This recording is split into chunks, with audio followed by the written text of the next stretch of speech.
If you are a major incident manager or join any role involved in sending quick and critical updates to your stakeholders, let's make it happen, let's make it get through. And here we are to make sure that this session is gonna make that vibe which you are looking forward to. The topic, stakeholder communication in JSM, presented to you by the product manager Atlassian. Please give a round of applause, everybody, for Miss Sejal Bansal. Hello. Thank you, Santosh, for waking everyone from this after the heavy lunch and everything. Thank you so much. This is my first Atlassian community event. I've been at Atlassian for almost 3 years, more than 3 years, but this is my first event that I had been able to join and present. So you're my first audience, and I'm very excited. I hope this is a short presentation, so I hope you like it, and it adds value to the work that you are already doing. Yeah, like I'm Sejal, I'm a product manager, not much to go around there. Okay, I'm Sejal, I'm a product manager, not much to go about after that. I'm a bit nervous, so please bear with me. So, stakeholder comms in JSM. Before going into what stakeholder comms is, let's try to understand who is a stakeholder. In the last, I'm sorry, in the last presentation that my colleagues presented, we talked about CrowdStrike, how that CrowdStrike outage happened, and how that alert happened, then that incident happened, and then how that resolution, and basically in 1 hour there was catastrophe that has fallen. Now, this is what that catastrophe is. Now, assume that, bells are ringing. In news, they are saying that per minute you are losing billions. In 1 hour, they lost some $8.5 billion or something like that. And it's like so much pressure to resolve that incident, to basically say that, oh, everything is okay. Microsoft is okay now. So that's what needs to be done. You have to meet the SLAs. One second. Yeah. Oh. Thank you so much. Okay. Yeah. So they are basically ongoing, like, I have to resolve this incident. Like, my manager will kill me. All the teams, the person, they're just like, sorry, but damn it, what's happening? And in midst of all of this, where the news is flying and everything, there comes, people shouting at you. Your manager or your CEO comes in, what's happening? What's the status? Where are we? Are we able to resolve it? You have your end, let's say, customer representatives who have to talk to the customers, and they're like, when are we going to, what do we say? What do we tell them? They're not able to onboard a flight. They're not able to, let's say, have their financial something. They're not able to do those things. The end consumers, they are like, when will I be able to onboard? When will this system resume? When will my payment be completed? You have all of these answers to give, but your main work is incident resolution. Without that, nothing's going to solve.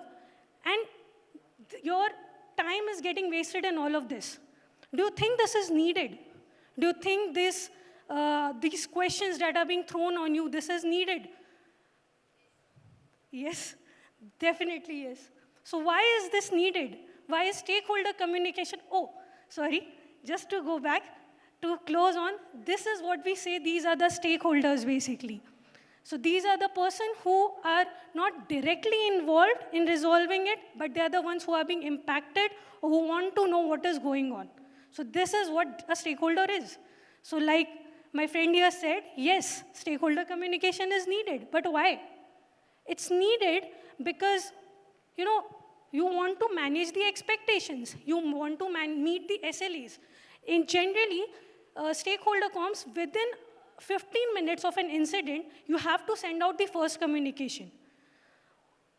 And if you are not able to do that, there are 40%, most of the sales deals that happen, 40% of them have, like, if you breach this SLA, there will be a consequence.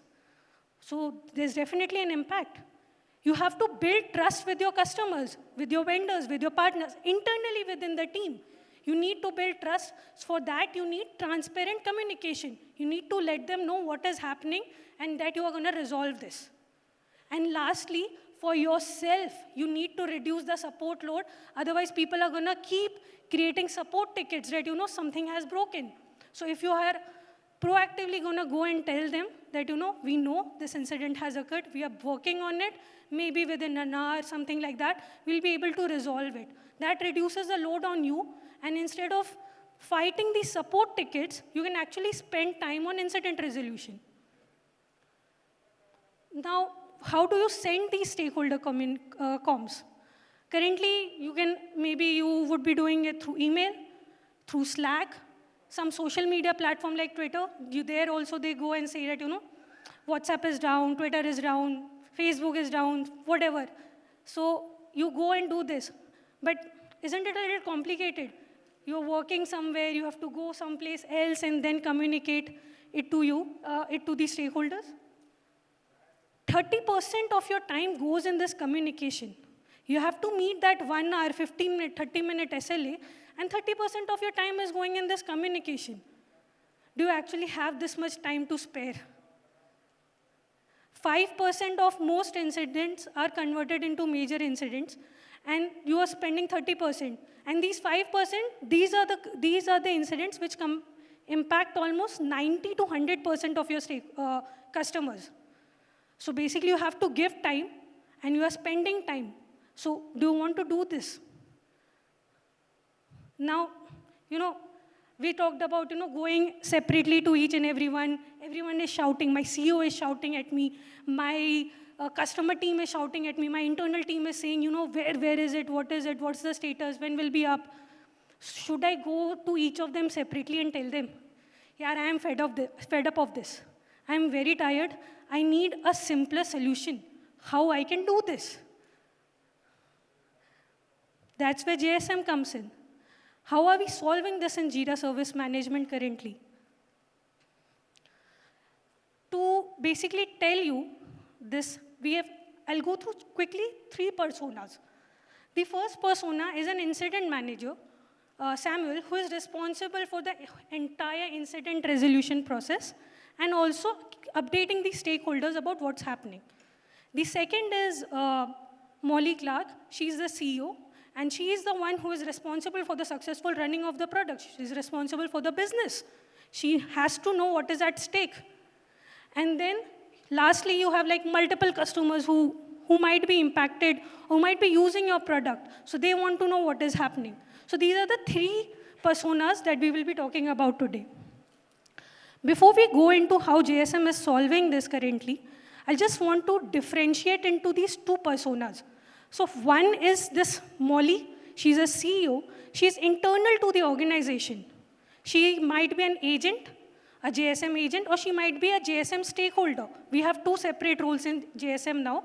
So an agent can perform all the actions, whereas a stakeholder just receives communication and can visit the customer portal. So this Molly person, she might be receiving more information than these public stakeholders who might be subscribers. We don't want to tell them ki, oh, this 1 hour loss has led to this much revenue decrease or whatever. We just want to tell them that, it is going to come up, trust us. We don't want to share too much information with them. We just want to keep them happy or basically address their problems or issues. So we'll be talking about this private communication and public communication. Now, if I go back, I hope I'm not coming in between the screens through walking. Okay. So now how do you do this private communication? Like I said, I have to tell there's an incident that has occurred. A system has crashed. Now I have to tell that, I have to do this incident resolution. And during this, I have also to tell my stakeholders that what's happening because it's a big outage, the UI has gone. So this incident manager, what will he do first? He'll basically go to this stakeholder incident screen. You will see right now, no stakeholders have been added to this. So there are 2 ways you can add stakeholders. One, you go to this, click on that stakeholders field. Then you go and search for the stakeholder that you want to add. So you do a manual search and you add them manually. Or two, you can automate this process by adding those impacted services to that incident. So basically, your services have those stakeholders, and when that service is added to that incident, that stakeholder is automatically added to that incident. So if you see in the last image, you have one stakeholder added on one service, whereas one stakeholder added as manually.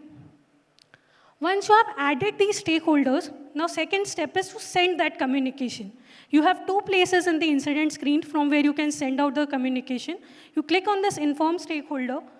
You go and write your message. What will this do? This will send out an email to your stakeholders that were added to that incident. So basically, now instead of going to that, moving out from JSM and going to email or Slack or whatever it is, you are directly automating this process of sending this communication directly to the stakeholders. They receive this email. Now, as Santosh said, there's a small treat for maybe customers who are already using status page. So on this, I'll just quickly give a brief of status page for maybe customers who are not using it. It's an Atlassian product, which is also, it's explicitly for stakeholder communication and to let users know about incidents, outage, maintenance, and it has multiple functionalities. One of the major big functionality is public viewing. So basically, anyone can go to that screen and see that, some incident is in progress, some service is down. They can subscribe to it and get the updates. That's what status page does. Now, again, this is also a problem. I have to move from JSM to status page and then basically communicate that information. I don't want to do that. For that, we have built an integration between JSM and status page that again prevents you or saves time from by directly allowing you to send that information. What it does is, what you have to do, you should be a status page admin. You should have a status page product. That product and the JSM product should be on the same site. Once you are the admin, you go to the apps section of status page.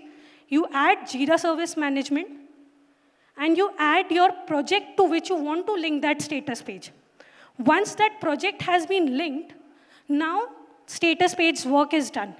You don't have to go to status page anymore. Now you are on JSM. On JSM, you see at the bottom right, you have a section of update status page. So my status page has been updated now. So as you can see, there's one status page called SB1, and we can now link an incident to it. I linked an incident, and this incident is also visible on status page. This incident, I can update directly from JSM. I have updated it, made it critical. I have written a message that I want to send out to the stakeholders. I have done that. See, directly on JSM, from JSM, this is the status page, public page that we are talking about. This is a public communication. So the update at the top, you can see systems crash, critical, the message itself. You didn't have to go and do anything on status page. Everything was driven from JSM itself. Now, you as a public stakeholder can come and view on this page. If you want, you can go and subscribe to updates through email, text SMS. Maybe you can use some integrations as well. So basically, this wraps up the private communication part as well. So we now have both public and private communication from GSM that we want to drive. Quickly going to coming soon, we want to make this process even quicker and more customized or more personalized for our customers. So we are coming up with a feature called email templates, which will allow you to basically add more information to the update that you want to send, and it will be like a prefetched information based on the fields that you have added to the template. And you can also include your own branding to it. So yeah, this one had a Jira Service Management branding, right? Now with that template, I can add my own company's logo and branding, so when that communication goes to my customer, they won't see Atlassian, it has come from Atlassian. They know that it has come from, I don't know, maybe some ABC company. So that's what is coming. I hope we got to know something about collaboration with communication.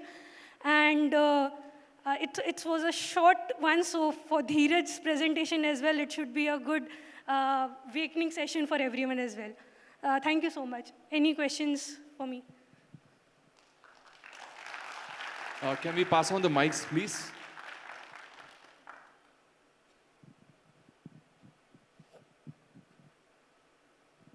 On this corner as well.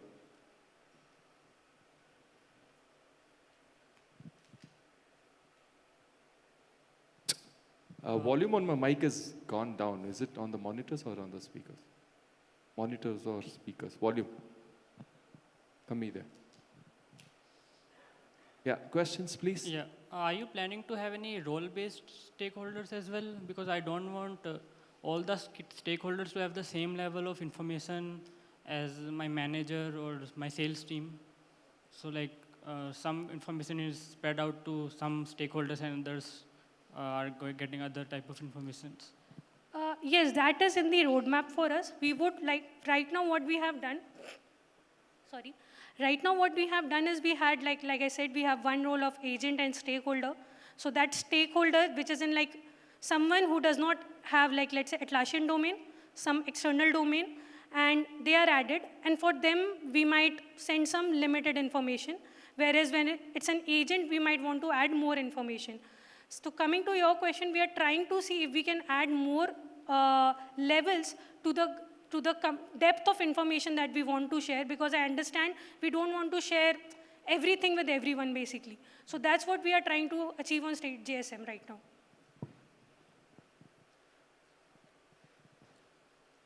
Yeah, hi. I have a question regarding sending an automated message every particular time duration to the stakeholders. Like, for example, if some major incident happened and we need to send out the status update to the stakeholders, like for every 1 hour or Right, maybe right. something like that. Yeah. So do you have some? We don't have that currently. We have that on status page where you can set up like frequent intervals. So you can set that up and then it sends out the communication and even reminds you. We don't have that on JSM, but that's a good ask, and we'll definitely think about it as well. Okay. Thank you. Thank you. I have a question. See, you said only system crash, but what about plant and machinery? Does it integrate into plant and machinery in a continuous process manufacturing concern also? Do you mean like infrastructure, any assets, hardware assets? Yes, yes. Okay. So right now, sir, it's not there with all the asset services. We only targeting services as of now, but we do want to expand it to assets as well. But yes, we don't have that right now. Because it adds to the value of the customers. Understood, yes. Thank you so much for that input. On the other corner, can we pass on the mic, please? In your presentation, you were saying that we have to write in a message or email reporting the outage. So why can't we automate that by using AI? Like we had these actions, right? In the morning when we got this presentation, so they were automating. Whenever there is an outage, where like automated messages have been triggered. And why can't we do that? So we can do that. Maybe we'll think about it. But when it comes to stakeholders, the information needs to be very specific. It cannot be very generic. We may have to think around it. And it's a good point. But right now, generally what they want, the customer wants is that that information comes from a trusted source. They know who has written, like they know a human has added that information and it's correct details and everything. So that's what the input that we have gotten till now. But it's a good usage of having a Gen AI use case there. Do you want some? Thanks for that question, actually, because I won't be wrong to say that we are also considering such a possibility. It's definitely something that is we want to do, and it's a problem. As Sejal mentioned, it's not a simple enough problem because you can't just use Gen AI to create an update and send it to everybody, right? We need to understand, hey, this is a private stakeholder, this is a public stakeholder, and as somebody mentioned, within private stakeholder also there are different roles. So we need to understand that level of detail and what is the kind of communication that each of that person, an individual contributor, a manager, a CEO will have like different levels of access to information and different types of summaries that need to go. So it's definitely a good problem that GenAI could potentially solve, but it also have a lot of nuances to it which we need to think about, right? But thanks for that feedback. I think it's a valid feedback. Thank you. Thanks, Vimal. Yeah, I have used service now, but I'm curious to know about this Jira product management also. So like, is it integrated with other applications also apart from Atlassian products? You're talking about the Jira stakeholder communication? JSM stakeholder? No, other web applications or mailbox. Is it integrated with that? Suppose somebody raised the ticket, then So for status page, we have integrations that allow, like let's say you're using ServiceNow and you want to do that, you can have that integration with status page and you can have those incidents and service updates there. Right now, we don't have that on, like just for the communication aspect, we don't have that on JSM. okay. So if ticket is raised, like it is not auto-linked with the mailbox currently. It is not auto-linked with the mailbox currently. Sorry, I can Yeah. step in there. It's Sorry? actually not related to stakeholder communication. Please, you can take that. So yes, we have integration with Slack, MS Teams, email, API. So basically what you're saying is if your help seeker raises a request via email or via some other place like Slack or something, does it create a ticket within JSM? Yeah. Is that your question? The answer is yes. Yeah, and does it send automatic email notification also? Yes. So the moment a ticket comes in, you can define which queue it has to go to. Maybe it goes to the finance queue, maybe it goes to the HR queue, and you can define those queues. And you can also say which person should get notified and how they should get notified. Okay, thank you. Yes, we have multiple channels through which you can do. So like Aditya said, you can have Slack, email, MS Teams, anything basically for that. Hello, I'm Ankit. Hi. My question is around the pull or push based approach. So for public stakeholders, instead of having a pull mechanism, can we push emails or any kind of updates to them for public stakeholders? But how would you define public? Like in that case, I'll have to send maybe thousands and 10,000s of emails. Yes. So that basically becomes a lot of noise for users because they are not like it's not, they have not taken the decision of what I want to basically get. So by subscription they get the choice of what incident they want to basically get the information about or service or something like that. When it comes to internal or private, there we can take the call better because we know which teams and which stakeholders we are working with. All right. So the branding or the email template customization is aimed for only private stakeholders. Right now it is mostly for internal communication, yes. Okay, got it. Thank you. Yeah, thank you. Hi, Sejal. Durga here. So my question is regarding the status page for public communication. So I remember doing that, but the web core components will be owned by Atlassian only. Is that correct? The components would be owned by Atlassian, you're Yes, saying? the web components will be owned by Atlassian. So for example, if I want to change any React.js or I want to change the core components, so will I have to communicate that to Atlassian or I can do it on my own?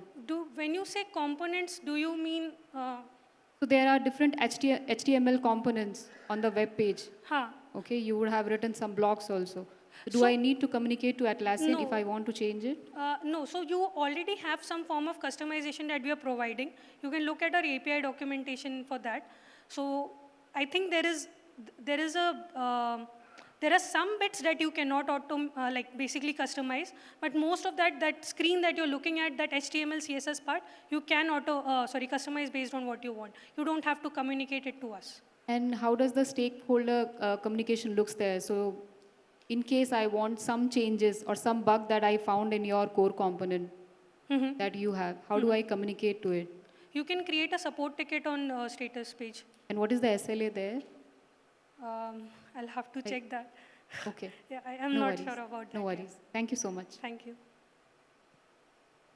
Any more question? Final one.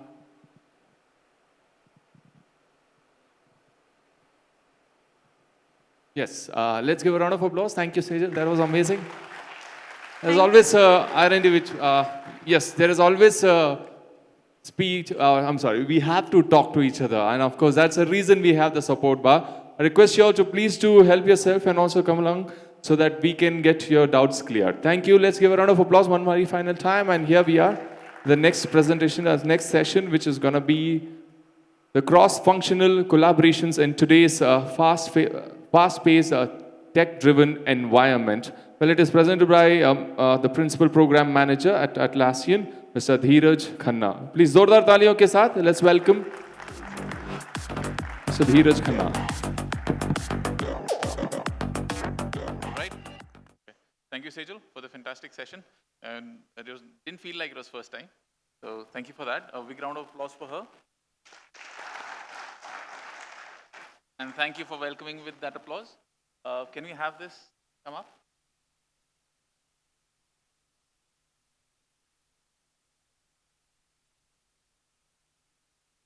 Right, while this comes up, can I have a quick show of hands? How many people are here who have to collaborate, tell people within the team, outside the team, upwards, sideways, and tell them what's happening, how much work is done, where are we?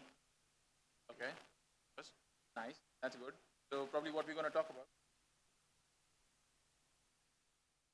All right, so everybody who raised their hands, this is going to be more around the collaboration that Sejal was talking about was more outward. How do you collaborate? How do you talk about? This is more within your teams, within your organization. How do you work? What daily work you do? How do you work with your peers, with other teams, starting from be it your finance, your go-to-market teams, your product teams. Yeah.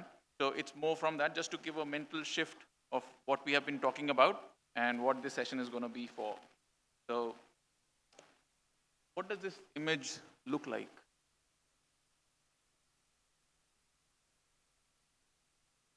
Sorry? Chaos to something beautiful, something which we feel that we are proud of making. Yeah? So, and that's exactly how our lives are. There's a problem statement given, then we have to figure out how we can, and we all come with our own fantastic backgrounds, expertise to make it happen. Yeah?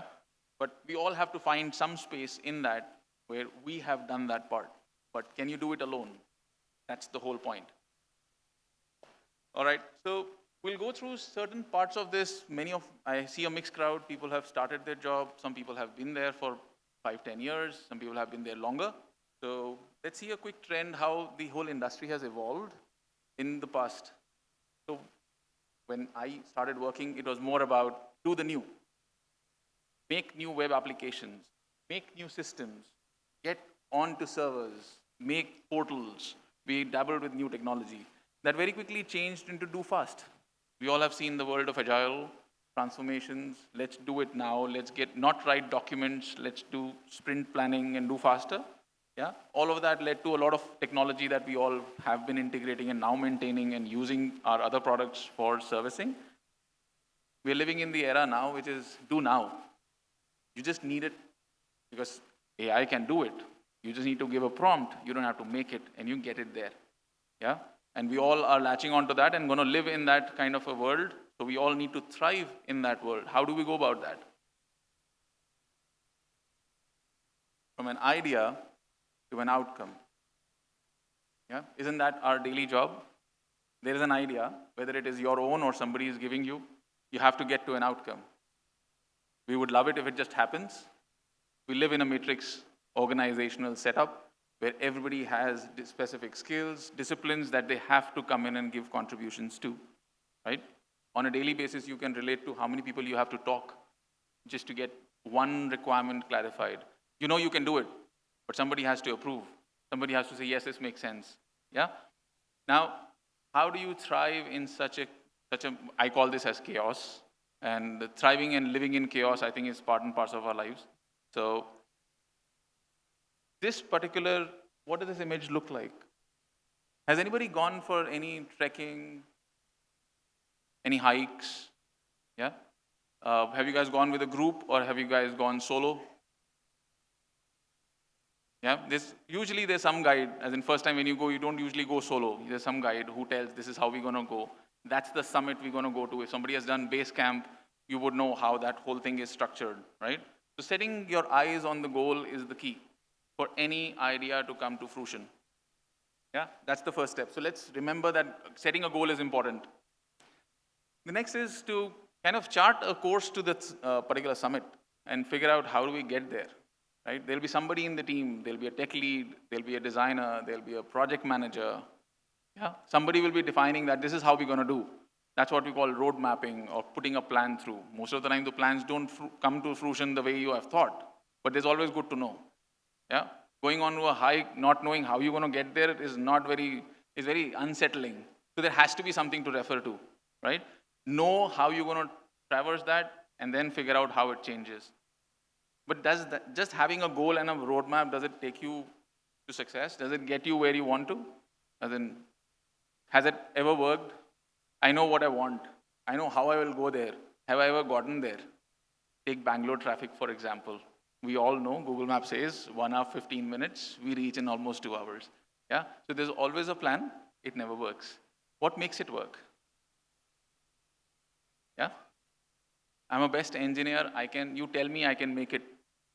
Will it sell in the market? I don't know. Yeah? I'm a designer. I can design well. Can you make it happen with the technology that exists today? I don't know. So it has to be feasible and practical, not just future looking. Yeah? So effective collaboration, and it's not just one person job to just do it. This is all a build up to getting to the second part of this particular session, where how do you make this happen on a day-on-day basis? I know before this you were talking about incidents happening, but what led to getting to that setup where the incidents are happening? You have ticket booking systems. CloudStrike would have not happened if you did not have an application to book tickets. If somebody was writing through hand, that situation would have not happened. But then so many people would have not been traveling as well. Yeah? So with every advancement, every system, you need to have a way to solve the problems. But how do you make things where you don't have so many problems is to make something which is in time specific to the market. Yeah? And it's a relay race. We all have a part to play. Yeah?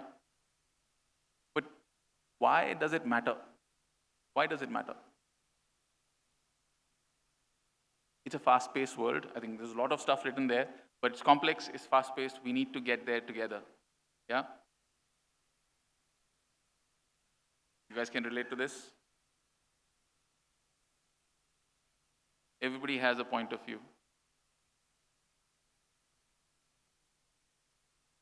This is how it works. I know there's a lot of similar stuff that I've said, but it is more for you to understand how to collaborate, why it is important to collaborate. Yeah? Now let's figure out how do we thrive in chaos. Yeah? To the meat of it. We all have played one or the other role, or we currently play one or the other role in our current roles. And there are a suite of products that from Atlassian we have, which we use on our own as well. Before we get to the market, we use. I'm part of the commerce team in Atlassian, and we've been transforming our subscriptions and billing systems the way it's native to cloud. So, and we use all of these to bring it to fruition. And especially for if you guys have been part of any long-term transformation programs, larger running change cycles, you would relate to what comes next. This is something as a principle we follow, as a practice we follow. For every problem, there is a four-step cycle where you imagine, you wonder what you want to do, you explore, you find details, write it down. Specifically, we had multiple product managers come up here and detail out scenarios, specifications, how it needs to be. And that's the crux of understanding how the existence of any of you when you're writing or building or supporting, what happens. Once you have thought what you want, you're building it. What we call the make phase is where you build it, test it, make sure the quality is good, put it out. Yeah? It's a loop. You guys have seen multiple forms of this in various walks of life. How do you iterate on? That's the key.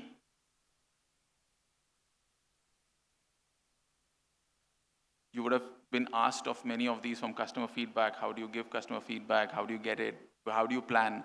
What you see on the other side is the structure. How do you set a goal? How do you get to defining various milestones? How do you get to the point of actually doing I had one gentleman asking me, how can you do capacity planning on one of the booths? How do you get to knowing what capacity is available in the tool? But why do you need capacity planning? What would you do with it? What impact would it bring if you take a little more or less of people's time, other resources for getting to what you need to?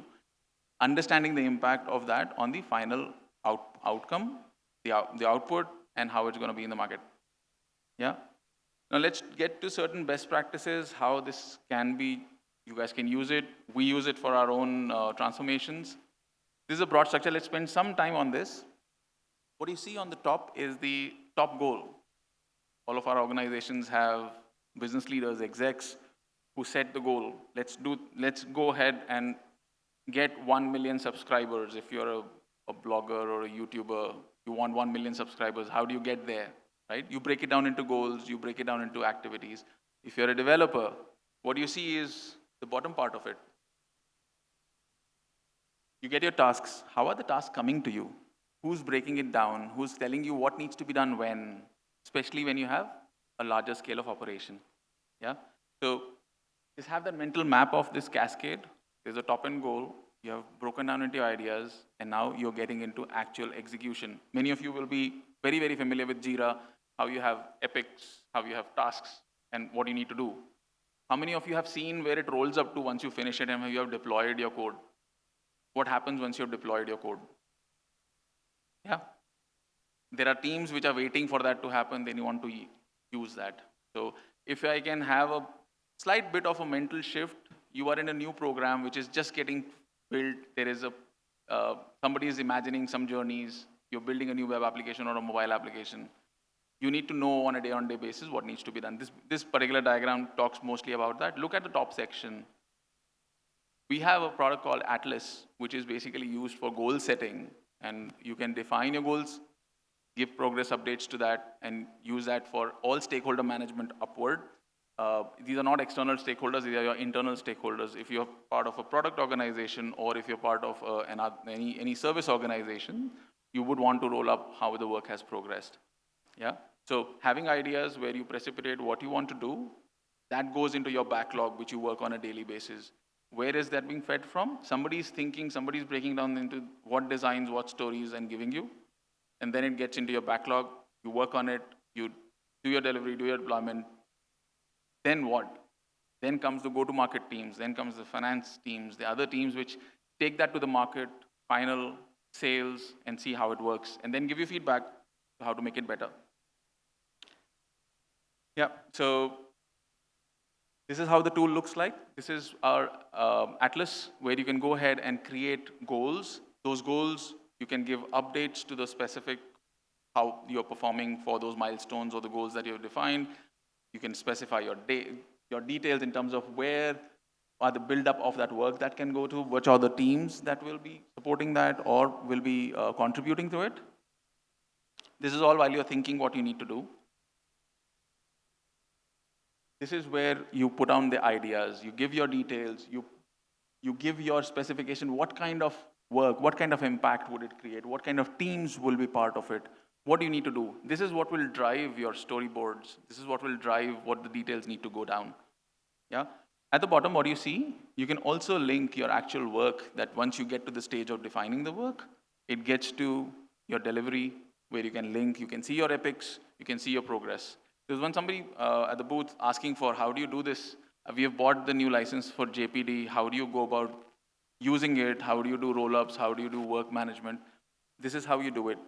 You first create your ideas. It's like putting sticky notes on a board when you're thinking on your workshops, what you need to do. It's like that.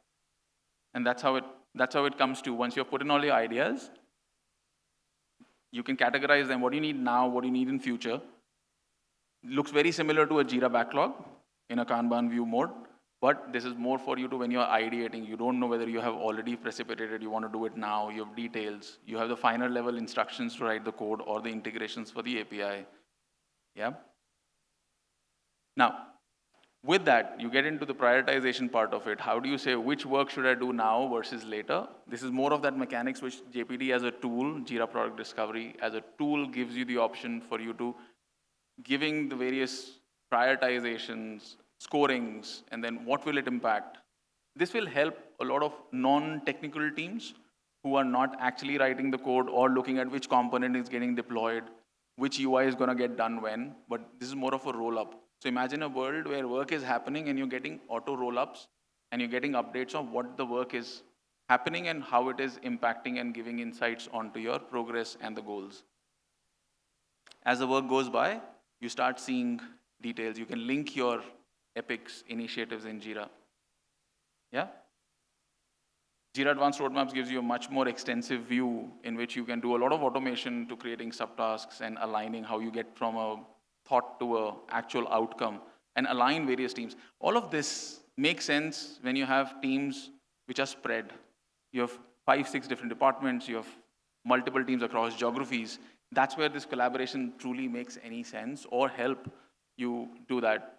We live in a remote world, async world. We send out communications for people to self-serve, not into sitting into meetings and talking about it.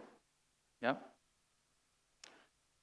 This is the last stage. What you have set as a goal, when you have where are you at, when you're going to finish, once you're done, your stakeholders can see what's the status, what's happening. You don't have to get into meetings. You can do async updates. You don't have to get and explain. They can see how you've structured, what you've done, and you can give insights. Yeah? If any of these tools are familiar for you, I think Atlas, I heard a few people have heard for the first time. JPD, people are using. Jira and Confluence, I think, are the most prevalent and most known tools. We use this for our transformation, especially long-term, multi-year transformations where you have design, engineering, product, go-to-market, finance, data analytics teams, all coming and contributing to make us go through fast. These tools help in aligning and what we saw just before, in structuring what's there. And that's pretty much it. Any questions, more than happy. There's a link to at the bottom of the QR code for you to, if you have any questions, feel free. Yeah, please. Can we have the mic? Yeah, this is Rajesh. So in my organization, we have these features, Epic, in the product, the art model of working L4, L3, L2, and L1. So the leadership can track from top to bottom what is happening, what is the current status. So what is different in that? What do you use for that? How do you roll up information? Jira. Jira? Yeah. Who is the topmost person who reads that information? Let's say our LOB heads, they want to see it. They're at the product level. They're at the product level? Yeah. And that's where your long-range planning, all your tracking for what you want to do in future, all that happens there? I am not part of that, but they do use Jira to track that. That's what I am aware. Okay. So I deal with till L3. So they belong to the art model of L4. So. Right. So where does Jira come in? When you have already precipitated as far as you can see, where you know exactly how you're going to traverse, there is not much of evolution for you to change or you to reprioritize and rethink what you want. You can reprioritize still, but if you rethink how you're going to do it, this gives you a more richer experience for you to go through and have, especially people who are not intertwined and working day on day with the engineering or the teams which are building, thinking and building, it helps there. So if you're setting, say, next 3 years plan going forward, you would not want that to be put out and say for people to start working on it, because while you're still thinking, nobody, as in nowadays, I don't think we make work breakdown structures for more than few quarters ahead. Yeah. You don't know what changes, right? But you still have to think a little further ahead of how that strategy will go down, what you want to do, so that you can move things around and play around.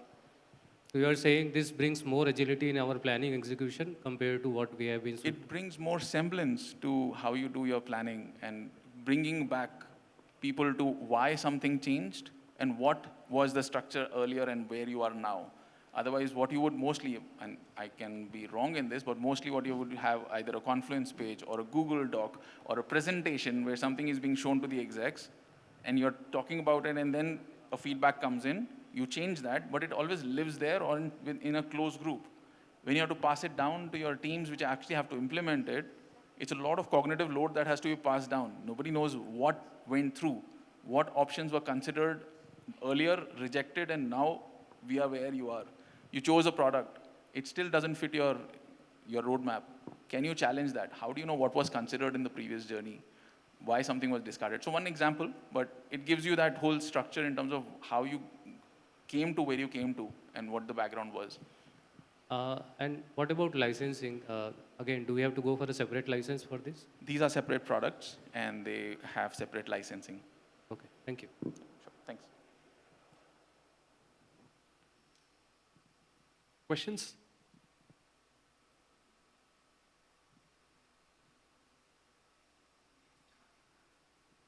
All right. Yes, I think. Thank you. Thanks a lot.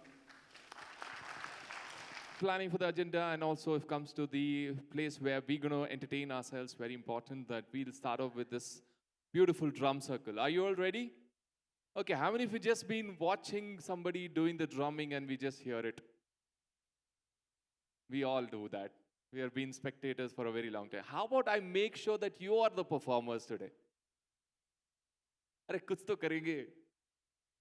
You know, when we give a dhol to you, what do? You just tap. So we want to train you as performers as well for the evening. Are you ready to perform? Hey, how many of you can drum? Okay, what is the beat which you hear when you go to the south? We do it with our mouth. How does it come? How does it sound? Or how is it? Elsewhere. You might also help me out in this. I'll come to you. So how does the drum sound when we go to the south?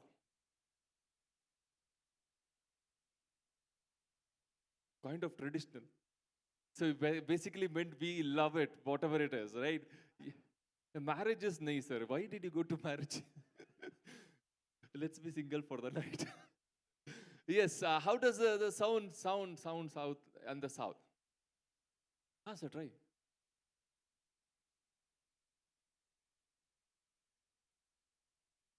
That is Sunday, sir. South, mein Kerala, everything happens. South, what do you hear in Bangalore as soon as you see Ganesha Chaturthi time? Yes? Sir is explaining me in scientific way, which I will not understand. Sir, literally I felt that you're standing up with a beautiful question and I'm answering that question. I'm so sorry. But again, how does it sound in the south? Yes, sir. Who is it? Olagindeena bantu. Sir is very good at it. And did you ever dance like me on the roads? Yeah. Yeah, I do dance. I love it. Trust me, there were opportunities where it is from the birth. You know, you just tap your body, right? So that's what happened with me once I finished my event. I just went in this attire dancing. People treated me with a lot of things. Lots of things. Anna is dancing. Hey, Akro. Yeah, that was it. Okay, how does it sound in the north? कैसा sound करता है sir? Sharma mat, it's okay. We'll make you do everything today. बजा के बताओगे. That's good. That's a nice initiative. He wants to learn and become performer too. So, how did you like our performance? Yeah, Atlassian as a team. It was good. Sir, वहीं से belong करता हूँ मैं. So this is good, and it's been second time in Atlassians, and recently I am shifted in new to. अभी fix हमारे साथ महीना भर लगे रहेंगे सर साथ में. Thank you. Feels good. And how many of you have been part with us for years together? Yeah, there are many, quite a few who are recent, just 2 or 3. Okay, jo 5. First timers are here, and sir, he started to talk about marriage already. Well, that's great. Okay, how does the dhol sound in the north? I asked you. Don't feel shy, okay? We need to open up because our hands are going to talk later, and if everybody talks in their own ways and languages, we won't understand music. You know, music, either way, it has to be togetherness. That's when it'll sync and contrast and makes the whole vibe going great, right? Okay, how does it sound in the west?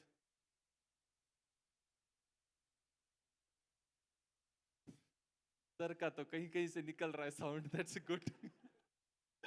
कहीं ना और से ना निकाल ले बस. And how does it sound in the east?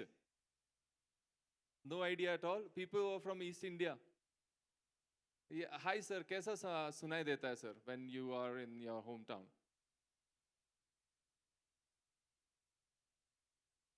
Sound and dance. Mix of south and south. आप लोगों ने हमको भी ले लिया साथ में. That's good. That's nice. Okay, in the west, Bengalis का सोच लो. Anybody who's from west? West of India? Bangalore में no Bengalis?